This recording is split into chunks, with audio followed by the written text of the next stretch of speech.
Olá, aluno! Seja bem-vindo à nossa História da Indumentária. Essa aula vai ser para você rever um pouco dos conteúdos, então, acerca da história da indumentária e da moda, né? Essa análise da evolução da indumentária no decorrer do tempo. Vamos iniciar lá nos primórdios, no Egito, e vamos caminhar, transitar entre os diferentes períodos e as diferentes estéticas, né? Esses diferenciais que a indumentária apresentou no decorrer do tempo. Por que essa disposição? Por que essa maneira diferenciada? Porque a ideia é essa, apresentar para você uma aula diferente, né? Então, como as obras aqui, né, as análises serão feitas a partir de técnicas artísticas, nada melhor do que transitar entre as obras como se estivéssemos no museu, numa exposição de arte. Então, vamos iniciar os nossos estudos, né? Esse nosso caminhar pela história, começando pelo Egito. Pensar então um pouquinho do que teve em cada um dos períodos de mais relevante dentro da história da indumentária, o que foi importante, né, para a nossa bagagem como designer, compreender então esses diferentes períodos, as técnicas, os materiais e toda essa contextualização acerca da história da indumentária e da moda. Começamos então no Egito. O Egito Antigo, então, é onde surgiu os tecidos, né?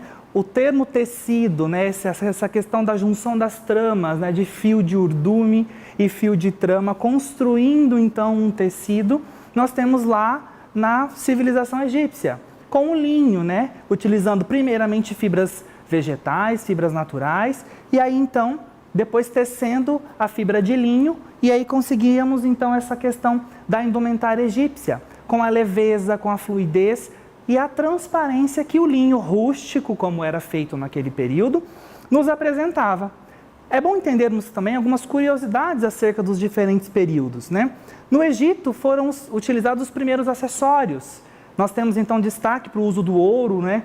Com pedras preciosas e toda essa ornamentação, principalmente com relação ao faraó, né? E toda essa realeza dentro da sociedade egípcia, utilizava então desses ornamentos para poder se impor, né, para poder chamar a atenção e ter esse destaque de relevância dentro da sociedade egípcia.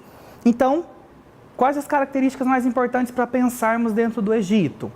Vamos pensar então no tecido, o uso do linho, né, desse drapeado, e aí nós temos então o xenti utilizado dentro da indumentária, essa nomenclatura desse traje, o calazires. Mas, professor, esses termos são tão específicos, como que eu vou saber todos eles? Eu e a professora Natane montamos para vocês um e-book, né? Um livro com as referências dos períodos, né? As características dos trajes, da indumentária, dos tecidos, dos ornamentos, dos acessórios, e fazendo um panorama com a moda, né? Para vocês entenderem como que a gente utiliza desses conhecimentos históricos para poder aplicar em coleções de moda. Fizemos esse e-book para vocês e lá tem detalhado todas essas nomenclaturas para vocês estarem analisando. Vai estar disponibilizado no ambiente de vocês, tá certo? Então, essas nomenclaturas eram específicas para cada um dos trajes. E nós vamos ver isso acontecer no decorrer da história. Na Grécia nós vamos ter isso, em Roma nós vamos ter isso, e aqui no Egito não é diferente. Então, para a sociedade egípcia, que tinha o faraó como um deus na terra, toda essa ornamentação era muito importante. Então, o uso do tecido, o uso do linho e a ornamentação acerca também dos acessórios. É importante lembrarmos que foi no Egito que surgiu também os cuidados com a higiene pessoal. Eles foram os primeiros a trabalhar com essa questão de cortar o cabelo, então as cabeças eram raspadas, e aí tinha-se o uso das perucas. Nós temos também a preocupação com a estética, né? Então nós temos a questão dos adornos e materiais para a estética facial. Então, tudo isso surgiu no Egito. Então é uma importante referência em termos de contextualização do fenômeno moda. Passando então, caminhando um pouquinho da história, nós vamos agora para a Grécia. E aí pensando então na indumentária na Grécia, nós temos então uma referência um pouco mais diferenciada, né? Os trajes gregos vão trazer mais tecido, nós vamos ter mais ornamentações em mais quantidade, em termos de tecido, né? Aqui temos então os drapeados, e os diferentes trajes têm nomenclaturas diferentes conforme o tipo de drapeado. Professor, mas já costuravam nesse período? Como que a gente fazia essa análise? Como que era conhecida ou acontecia, né, esse termo de costura. Aqui nós ainda estamos falando de costura manual, tá certo? Então, agulhas rústicas que trabalhavam não só para construir o traje, mas também para bordá-lo. Então, nós temos essas referências dentro da sociedade grega, tá certo? Por que, novamente, somente analisando a indumentária feminina? Porque é a indumentária que mais sofre mudanças, né, dentro do período histórico. Então, como ela é muito alterada, é mais fácil de fazer uma análise. A indumentária masculina não sofre tantas alterações. Lembrando que aqui na Grécia, nós estamos falando, sim, de um traje feminino e masculino muito parecido, né? Estamos falando de túnicas que eram presas com broches, esses broches chamados de fíbulas, que eram presos, então, no ombro ou na cintura. E aí, esse uso muito característico desse cinto de couro, né? Amarrando, então, fazendo uma cintura nessa estrutura aqui, dentro do traje grego. Tínhamos também trajes bordados, né, o bordado manual, e aí para aqueles mais abastados nós tínhamos então um bordado com fios de ouro, com pedras preciosas. Então a sociedade vai utilizando dos elementos da natureza para construir os trajes em cada período, tá certo? Pensando então nessa estrutura, nós conseguimos evoluir um pouquinho mais quando vamos para uma análise da estrutura da indumentária romana, que é aqui na nossa próxima imagem. Pensando então em Roma, nós podemos trabalhar com os drapeados que continuam então a serem característicos, né, desses períodos, porque servem tanto para o frio quanto para a proteção do sol. Professor, mas que tecido era utilizado? Parecem ser muito pesados. Não, ainda não temos um tecido tão denso. O máximo que nós temos aqui é o uso da lã. Tá? Então, nós temos uma evolução do linho que veio lá do Egito, ele foi se adaptando, né? As tramas foram ficando mais próximas, um tecido mais fechado. Depois vamos caminhar, então, para o uso da lã.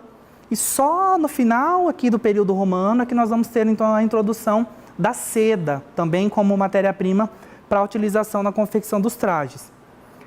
De Grécia para Roma, a evolução é pouca. A diferença é que nós temos em Roma uma quantidade maior de tecidos conforme a classe social.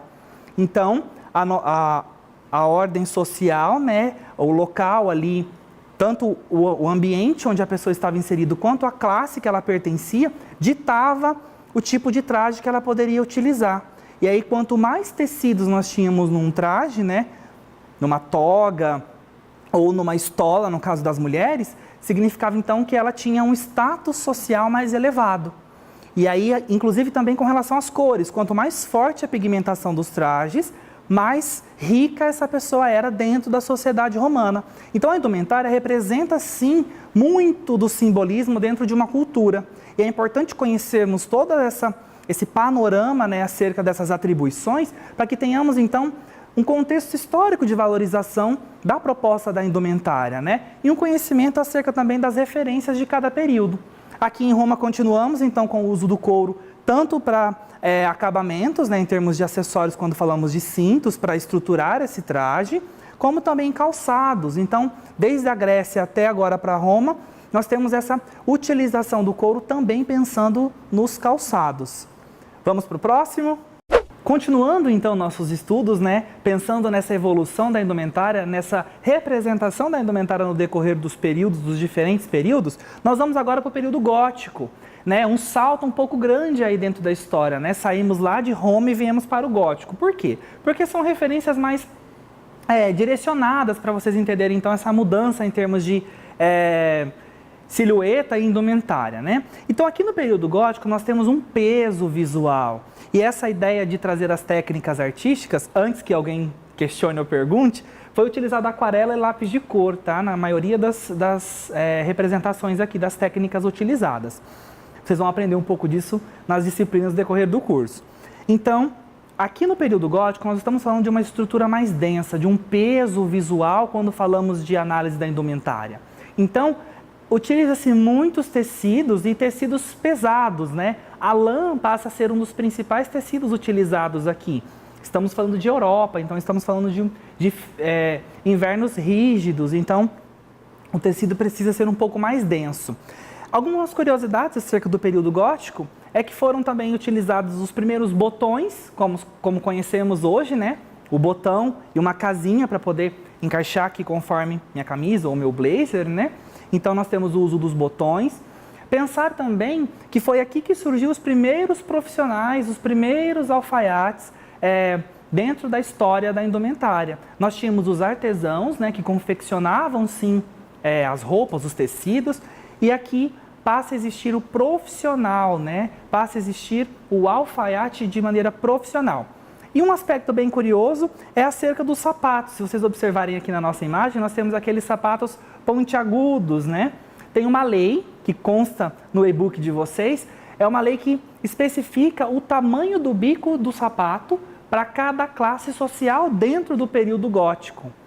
Que bacana isso, né? Entender que a moda também representou tanto status que foi necessário se ter uma lei para determinadas ocasiões. É óbvio que uma lei dentro da moda, como conhecemos hoje, não funciona, né? O bacana da moda é essa diferenciação entre as pessoas e o optar ou não por utilizar determinada vestimenta, determinado traje. Mas aqui nós temos então essa lei para reger essa questão dos sapatos dentro do período gótico. Então falamos dessa estrutura de tecido mais pesada, né? Esse volume de matéria-prima, quando falamos então da indumentária feminina dentro do período gótico.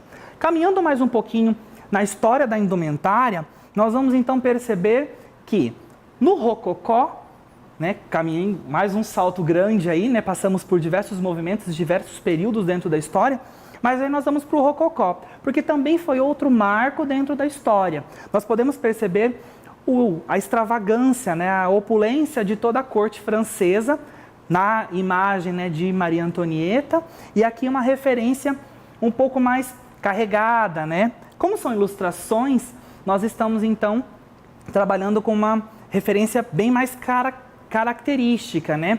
Bem mais elaborada em termos de estilo. E aqui nós temos então alguns ícones importantes dentro do período do rococó.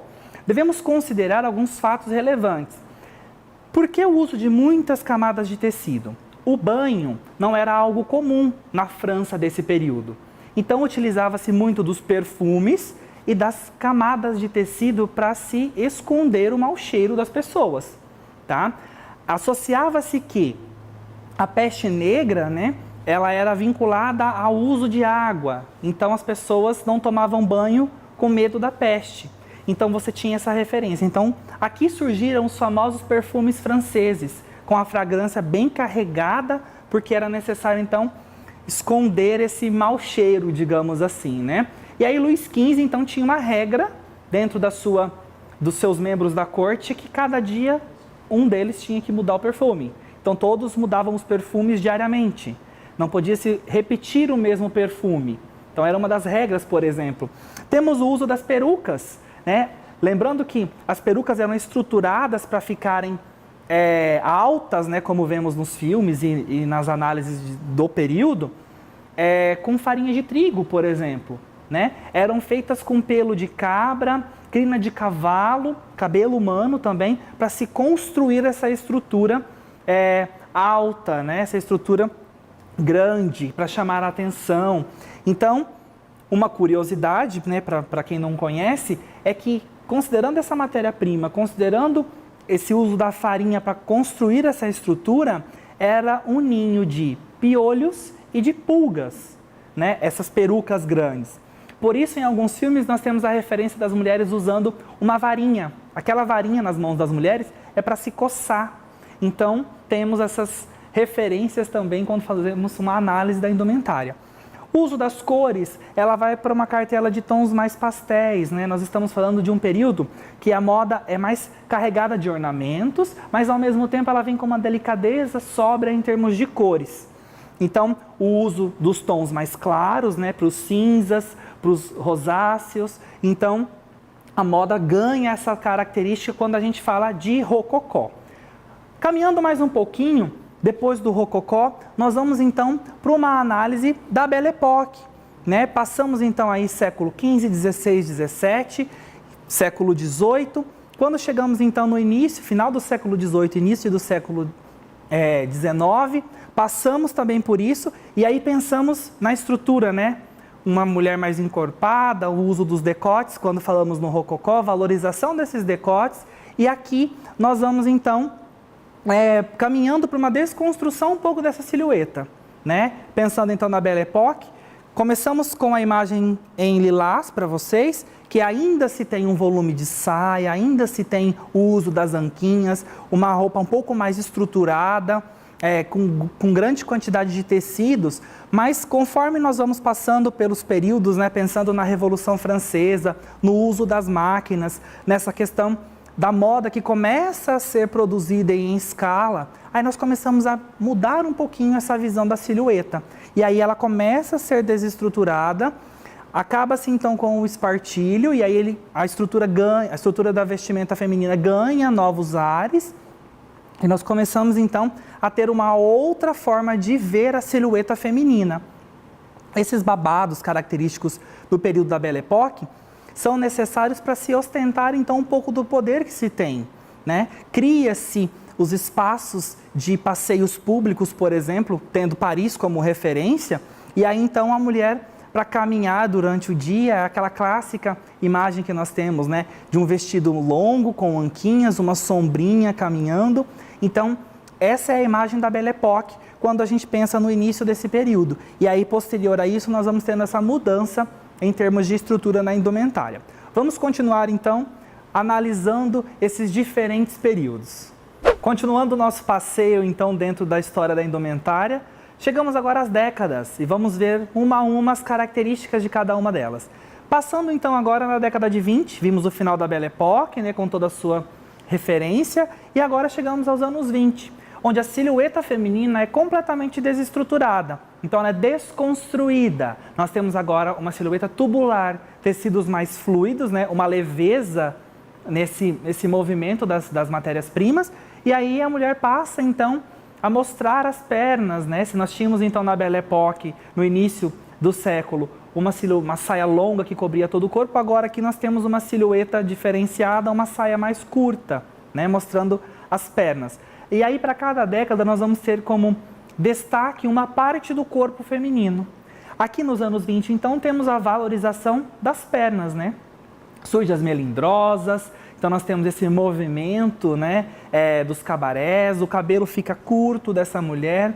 As referências de Chanel, como vocês podem ver aqui na imagem, são construídas, então, nesse período. Elas se tornam um ícone, né, como nós temos até hoje na marca, um ícone em termos de indumentária e de moda, e esses referenciais dos anos 20, então, são apresentados de uma maneira mais leve, uma maneira mais descontraída. A mulher ganha uma liberdade um pouco maior em termos de formas de se vestir. Continuando o nosso passeio, nós podemos então perceber que nos anos 30 há um outro período de valorização, um outro foco na valorização, principalmente da mulher, né? Nós estamos analisando a silhueta feminina. Aqui nos anos 30 nós temos as divas do cinema como destaque. Então, pensando nisso, a moda ganha um ar mais elegante, né? Nós temos os vestidos longos, o surgimento então dessa questão do traje de gala, e aí vamos então pensando nessa mudança da indumentária, principalmente nos anos 30. Aqui nós temos então uma valorização novamente das curvas femininas, né? Nós estamos pensando agora numa reestruturação da forma. Nos anos 20 desconstruímos a silhueta, nos anos 30 redescobrimos a silhueta feminina. E aí as divas do cinema entram como referência, como ideal de beleza, né, para fazer esse tipo de análise. Nós temos então estilistas em destaque nos anos 30, né? Falamos de Chanel lá nos anos 20 e agora vamos para a década de 30 pensando também em Chanel, mas pensando em Jeanne Lanvin, pensando em Madeleine Vionnet, além, é claro, de Elsa Schiaparelli, que entra então com o surrealismo aplicado à moda. E aí esses eventos de moda, né, esses eventos de tapete vermelho, onde as divas do cinema se apresentam e, consequentemente, se tornam um referencial de moda, se tornam um evento de moda, ganham destaque nesse período. Então, Schiaparelli também traz a sua essência aí diferenciada dentro da moda nesse período. Os cabelos começam a ficar mais longos, né, com uma leve ondulação como característica, e esse foco, então, nas divas do cinema. Caminhando mais um pouquinho, nós vamos então para esse referencial dos anos 40, pensando então nessa alta costura que surge, né? E essa referência da alta costura vem nos trazer então que as divas do cinema, caracterizadas como ideais de beleza aqui na década de 30, na década de 40 continuam, né? Lembrando que nós entramos num período de guerra. Então, pensar na década de 40 é pensar também num período de guerra. A imagem ilustra as divas do cinema, a valorização da parte do corpo. Aqui nós temos então a valorização das costas, né? Do decote nas costas. Então, ela se torna o grande referencial do período. Mas aqui o foco está também na alta costura, nessa apresentação dessas coleções mais elaboradas dos estilistas.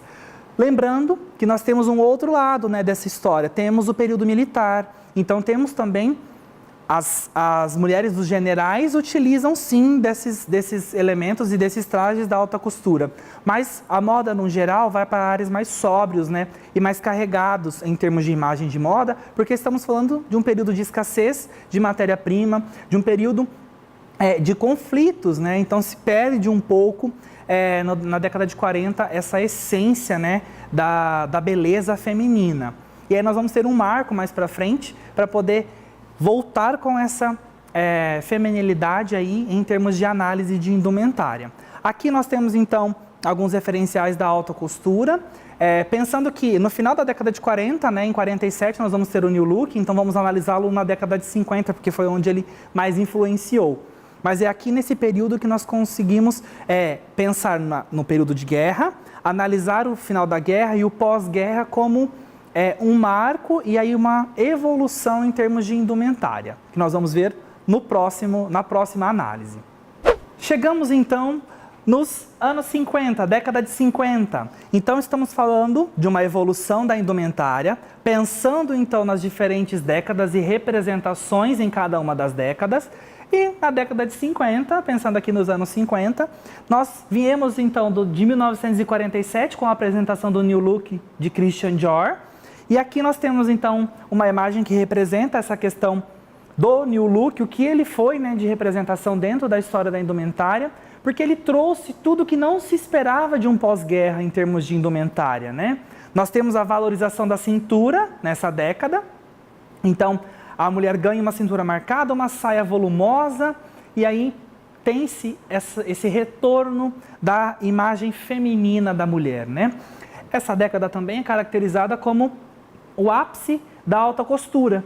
Então nós temos os referenciais das maisons, em Paris principalmente, ditando moda quando falamos de alta costura, do trabalho manual. E muitos dos ateliês de alta costura se encontram até hoje, né, pertencentes à Câmara Sindical de Alta Costura, fazendo esses espetáculos que vemos nas diferentes semanas de moda, dentro do calendário de desfiles, mas pensando especificamente em alta costura, é aqui que nós temos a solidificação e a representação de uma forma bem específica, né, da alta costura dentro da história da indumentária, certo? Caminhando um pouco mais, vamos então para a década de 60, pensando então em quais movimentos e quais referências nós temos para a década de 60. A década de 60 vai representar uma mudança em termos de vestimenta e representatividade da vestimenta na sociedade. Nós temos aqui a valorização da era espacial, né? O homem indo à Lua e toda essa questão da nova visão que se tem de moda. Então, Paco Rabanne, André Corregis, Mary Quant são referenciais do período caracterizado como anos 60, né? A década de 60. Nós temos então o uso das botas de vinil, materiais sintéticos passam a integrar então compor então os mix de produtos, né? E aí utiliza-se muito da borracha, utiliza-se muito do plástico, então tem-se esses materiais sendo utilizados aqui. Também aqui nós temos o início do que nós chamamos de Black Power, né, ou de Flower Power. Surgem então as estampas psicodélicas, nós vamos ver que na década de 70 elas vão ser um pouco mais influentes, né? Mas é uma questão que vai mais para a juventude, passa a se olhar mais a juventude. Se na década de 50 nós temos a alta costura como referência, né? E esse sinônimo de clássico, de elegante, aqui nós vamos para um olhar mais jovem, então a moda ganha esse ar de juventude. Então surge a mini saia, então as barras sobem, né? E aí as pernas são valorizadas novamente.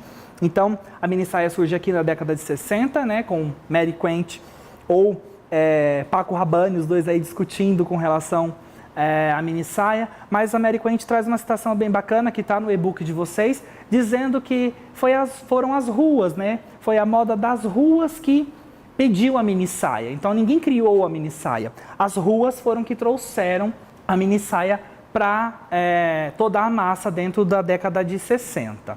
Continuando então esse nosso passeio aqui pela história da indumentária, na década de 70, os referenciais começam a ser construídos acerca das movimentações jovens. Então nós pensamos no Black Power, no Flower Power, nesses movimentos, inclusive o movimento hippie, com grande peso e grande influência, né, dentro da moda. Aí nós pensamos então nessa construção de uma indumentária um pouco mais carregada de movimento, né? Uma irregularidade. A palavra que define então a década de 70 é a irregularidade. Não há um padrão, há um uso e uma mescla de materiais. E aí nós temos então alguns destaques, né? Pensando no uso do jeans, que surge também com bastante impacto, né, dentro da moda, e aí nós vamos então para marcas que começam a ganhar destaque, né? Pierre Cardin começa a se destacar na década de 70, Calvin Klein, assim como nós temos também Yves Saint Laurent, que vem com um visual mais masculinizado, apresentando seus produtos também no final da década. Então a moda começa a ser pensada para os jovens e as pessoas começam a influenciar também a construção dos produtos. Não há mais uma ditadura da moda, há sim uma utilização acerca das minhas preferências, a partir das minhas preferências. Por isso eu começo aqui na década de 70 a construir um novo conceito em termos de moda. E aí nós podemos pensar então nessa questão do unissex, inclusive, que começa a ser utilizado aqui na década de 70 como referência e que vai impactar na moda, inclusive nos dias atuais, né, com as marcas trabalhando com o sem gênero, ou com a gender, né, como é conhecido, e esses termos surgem então aqui na década de 70. Vamos para a próxima análise? Continuando a nossa análise, vamos agora para os anos 80. Então, quais os referenciais dessa década, né? Como a gente pode analisar a indumentária do período dos anos 80? Nós temos uma divisão aqui, porque são duas análises, né? Se nós temos a alta costura que vem ganhando espaço, né? Chegou-se ao seu ápice nos anos 50, na década de 50, aqui na década de 80, nós temos também a valorização da alta costura. Então, nós temos a valorização do estilista como profissional criador, e aqui nós temos algumas referências, né, que vão para um caminho mais conceitual em termos de moda. O grande nome da década é Christian Lacroix, com toda essa composição e estruturação da forma feminina por meio das construções através dos tecidos para os seus desfiles de alta costura. Mas também temos a questão do universo masculino ganhando ares femininos. Mas como é isso, professor? Referências masculinas vão sendo utilizadas no guarda-roupa feminino, né? Nós temos Yves Saint Laurent, que cria o lace smoking com uma grande referência, né, em termos de ruptura e de padrões estéticos. E aqui nós temos uma representação disso. Uma calça de alfaiataria mais estruturada, nós temos o uso da camisa e aí também a organização das cores, né, em blocos de cores, o famoso color blocking.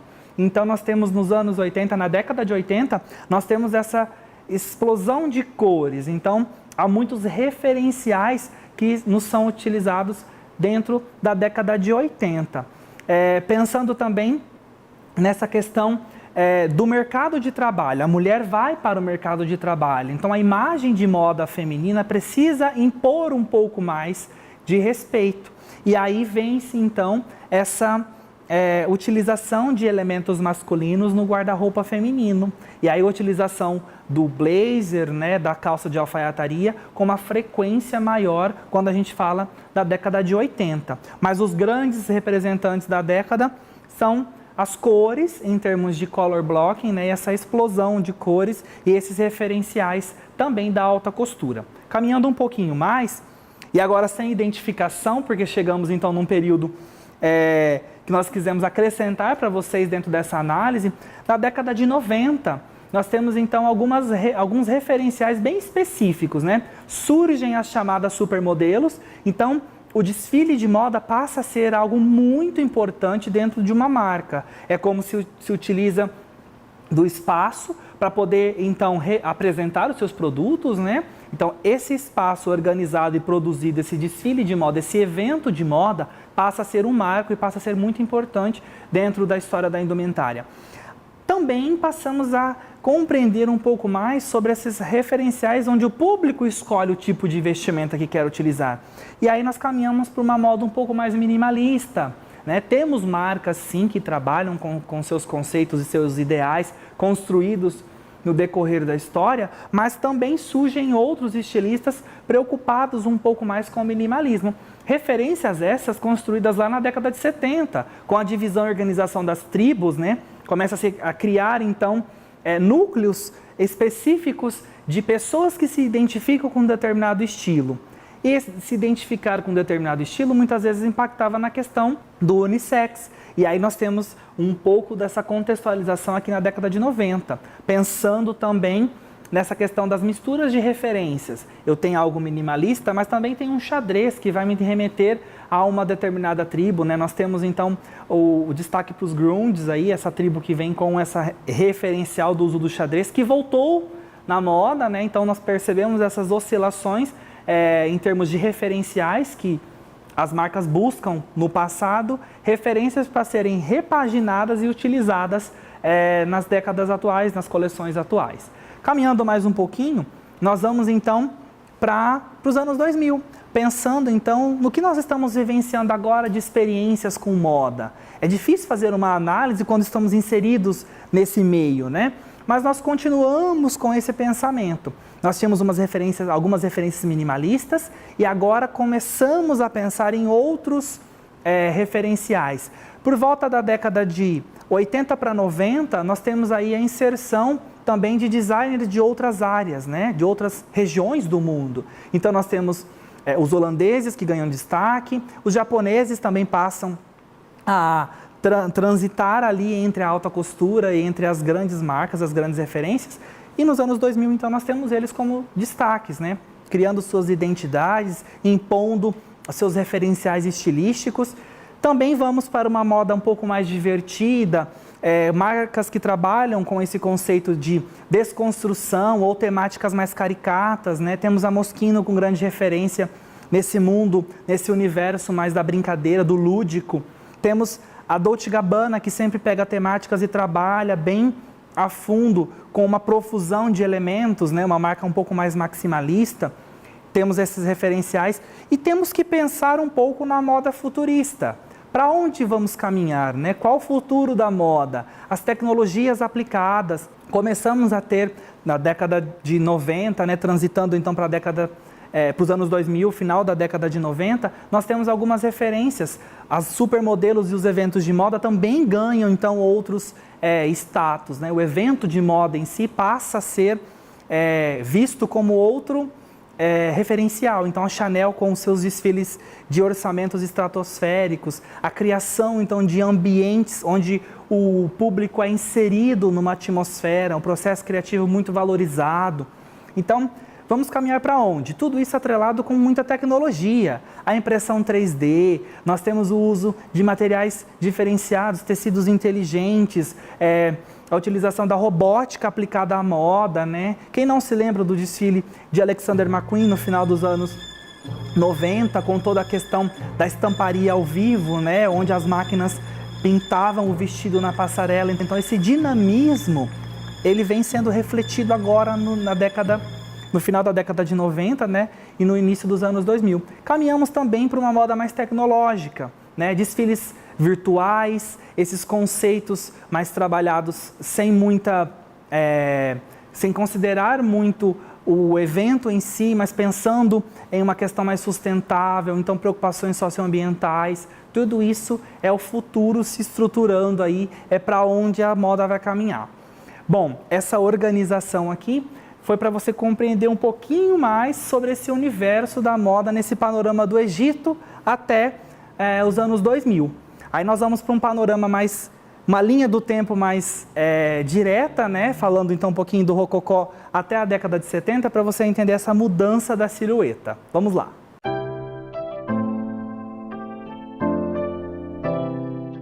Continuando então os nossos estudos acerca da história da indumentária, vamos agora pensar então num panorama, numa linha do tempo não completa, né? Pois estamos falando de um período muito grande de análise de indumentária. Então, eu trouxe para vocês aqui um panorama, começando do finalzinho do século XVIII, né? Pegando ainda algumas referências do Rococó, né? Desse movimento tão importante dentro da moda, porque trouxe muitos simbolismos e muitas combinações diferenciadas. Então, trouxe para vocês esse panorama e nós vamos fazer, então, toda uma análise aqui dentro da linha do tempo para poder perceber essa evolução, né, ou essa mudança em termos de silhueta quando falamos de indumentária, principalmente da indumentária feminina. Professor, mas por que a gente não analisa a indumentária masculina? A indumentária masculina sofre poucas alterações no decorrer da história. Então, a feminina tem muito mais peso, por isso trabalhamos então com essa análise, com muito mais detalhes, né, com uma riqueza de detalhes. Então, vamos analisar a indumentária feminina, aqui num panorama mais geral, pois nós já vimos detalhadamente cada um dos períodos mais marcantes dentro da história da indumentária. Então, começamos lá por volta de 1784, finalzinho então do século XVIII, e aí estamos analisando ainda referências do Rococó, saias volumosas, muitos babados, ornamentações exageradas. Temos ainda a questão da peruca, né? Narrei para vocês uma situação bem interessante com relação a isso, e aqui nós ainda temos essas referências. E o bacana de entender esse panorama da silhueta feminina com relação à indumentária é que nós vamos vendo que ela vai ficando um pouco mais limpa, né? Ela oscila dentro dos períodos, ora com volumes, ora com menos volume, mas aí então nós temos uma limpeza, né? Nós vamos ver que até lá na Belle Époque, nós vamos caminhar então do século XVIII até a década de 70, vamos conseguir chegar até lá, analisando dessa forma, e nós vamos ver que a silhueta vai ficando mais limpa, a mulher vai ganhando mais liberdade. Então começamos com o Rococó, ainda temos saias volumosas, ainda temos o uso da peruca, ainda temos muitos chapéus, e o Rococó então vai, né, acompanhando o século XVIII até mais ou menos 1800. Após isso, então, nós já começamos o século XIX. E aí nós já temos uma outra variante de silhueta, né? Começamos com a linha Império, uma questão mais valorizando o decote, que já era valorizado, né, quando nós falamos do espartilho no Rococó, mas aqui nós já temos uma valorização diferenciada, as saias já não são tão volumosas, né? É a linha Império, conhecida dentro da história da indumentária, e aí nós temos então essa estruturação, essas capas, esse vestido um pouco mais fluido, marcando apenas o busto. Então a silhueta vai mudando, a gente começa a perceber uma mudança, uma alteração dentro dessa vestimenta. Mas professor, quando que a mulher vai se libertar do espartilho de vez, né, dessa questão estruturada e rígida? Só por volta do final do século XIX, quando a gente entra na Belle Époque mesmo, né, por volta de 1900, aí sim nós já temos uma liberdade um pouco maior, e aí a silhueta vai realmente mudar em termos de estrutura, né, porque nos anos 20 nós vamos para uma silhueta tubular, mas nós vamos ver isso um pouquinho mais para frente. Aqui então, nós temos as diferentes vestimentas, trajes, né, dentro de cada um dos períodos, dos anos. Não quer dizer que ela mudou, né, de 1812 para 1813, foi assim que mudou a imagem de moda. Não, não é isso. Nós temos aqui propostas de trajes que eram utilizados naquele período. Então é bacana a gente entender que todos esses trajes poderiam estar sendo utilizados no mesmo momento, né? Aqui foi traçado um panorama com algumas referências para vocês, então, compreenderem de maneira mais clara essa mudança na silhueta. Vamos então caminhando para algo que a cintura começa a ficar um pouco mais marcada do que no início do século XIX. Então aqui eu vou tendo uma silhueta, uma cintura um pouquinho mais marcada, um aumento de decote. Ainda tenho volumes, ainda tenho bordados, ainda tenho riqueza de detalhes. Então a moda vai oscilando, mas sempre pensando nessa questão estética, né? A beleza sempre é o foco, principalmente na indumentária feminina. Então, ainda temos alguns resquícios, né, de saias volumosas, de tecidos estruturados. Isso são reflexos, né, do que a gente tinha lá com Maria Antonieta dentro do Rococó. Voltando aqui, então, chegamos lá no final, meados do século XIX. Aqui, então, continuamos com essa estrutura, essa saia um pouco mais volumosa. Então, percebam bem, começamos aqui em cima com volume, desestruturamos esse volume, voltamos agora com o volume. Esse é um movimento cíclico da moda, né? O vai e vem, a oscilação que a moda tem. Então, continuamos com saias mais volumosas, babados, camadas de tecidos. Então, essas estruturas de vestimenta, elas também oscilam de região para região. Por isso que aqui temos muitas opções e são datadas de ano a ano, né? Para vocês entenderem, então, como que a moda foi apresentada nos diferentes países. Lembrando que aqui estamos falando de Europa, tá? Por quê? Porque é lá o berço da moda, lá que surgiu os conceitos e surgiram as primeiras empresas de moda, inclusive as primeiras referências de moda, com o Orff, como eu falei para vocês, lá na Belle Époque. Então, continuando aqui, nós temos o volume, temos o drapeado, temos o uso de ornamentos, ora a preocupação com o cabelo preso, ora com o cabelo solto. Então, essas nuances a moda vai nos trazendo no decorrer dos anos. Chegando aqui mais para o final do século XIX, nós então vamos tendo uma limpeza na silhueta. É constante o uso das anquinhas, que são essas estruturas, ora utilizadas nas laterais dos vestidos, ora na parte de trás, e aí então com um uso de tecido, né, de volume, e aí nós começamos a desestruturar um pouquinho essa forma para entrarmos na Belle Époque, que vai ser a nossa próxima sequência.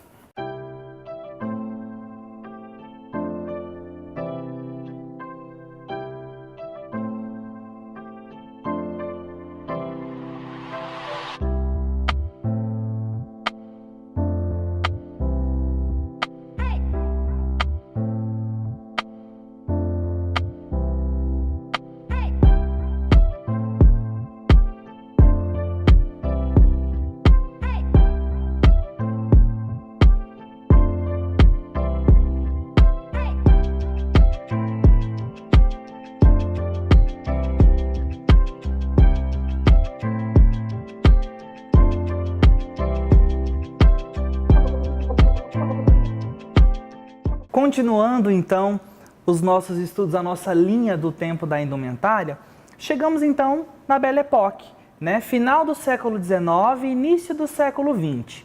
Muitas mudanças sociais acontecendo, temos, então, alterações em termos de estrutura social, né? Tivemos a Revolução Industrial, temos agora a máquina de costura, movimentos acontecendo. E aí a Belle Époque vem para traduzir um momento muito especial, quando a gente fala de moda, né? Em Paris, Paris começa a ser reestruturada, então, nesse período da Belle Époque. E aí nós temos, então, o surgimento, além, é claro, das lojas de departamento, da alta costura com o Orff, como eu disse para vocês, nós temos agora os espaços públicos onde as pessoas podem usar suas roupas, né? Além das festas da burguesia, né?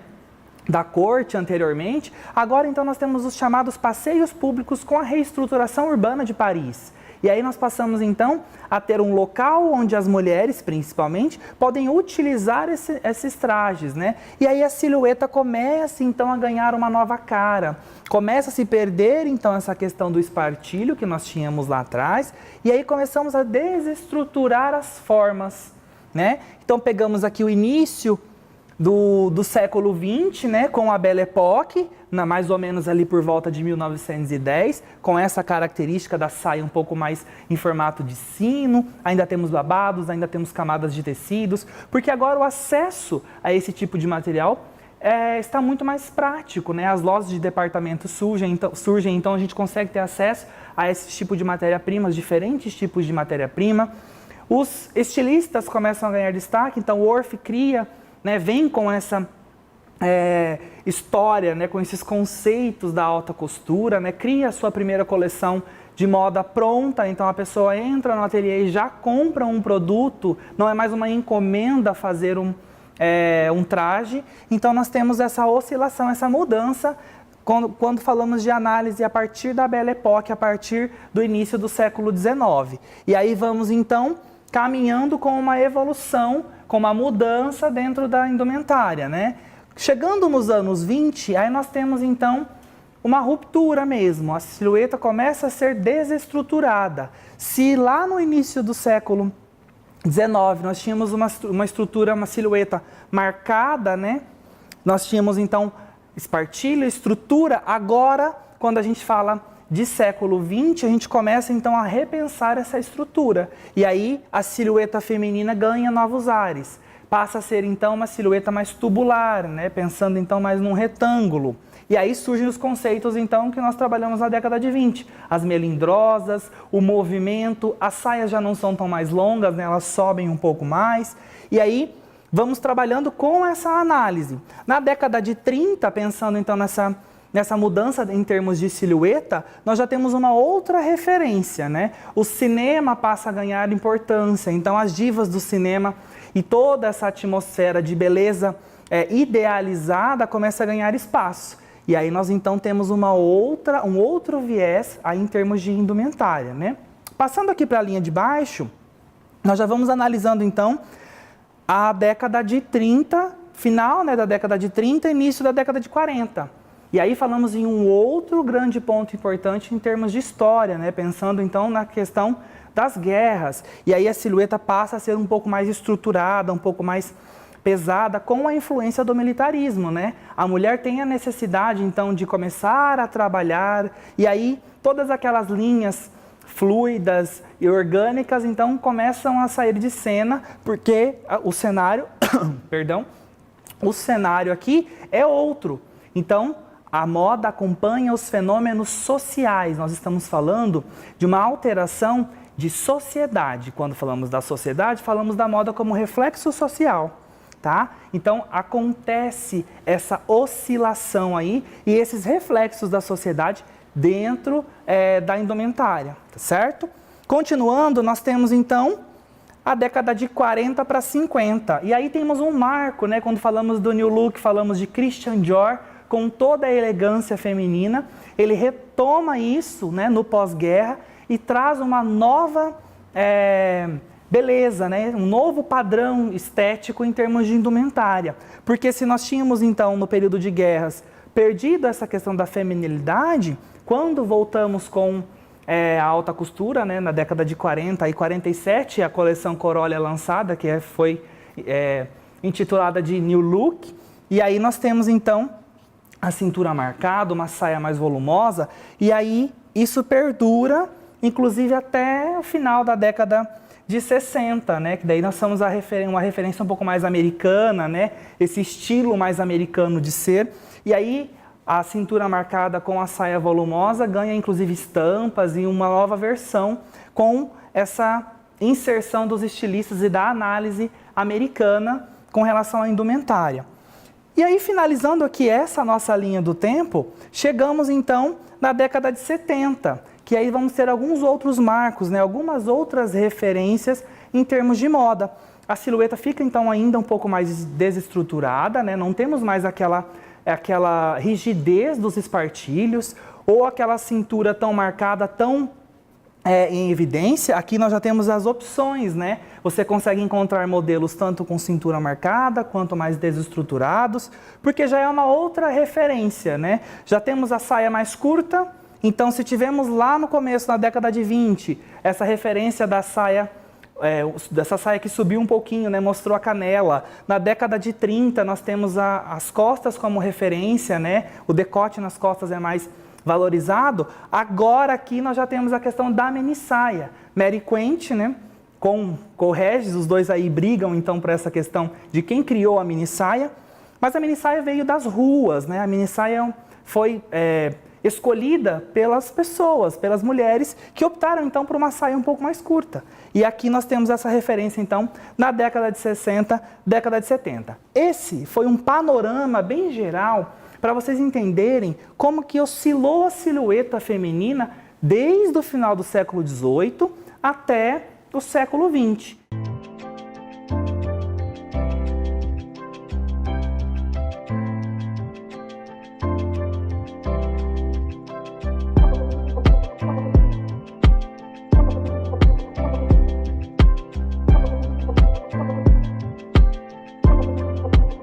Então, podemos perceber que houve uma alteração muito grande, né? Quando falamos então de quantidade de tecidos, de estrutura, do visual e da forma que essa silhueta feminina foi sendo apresentada no decorrer das décadas.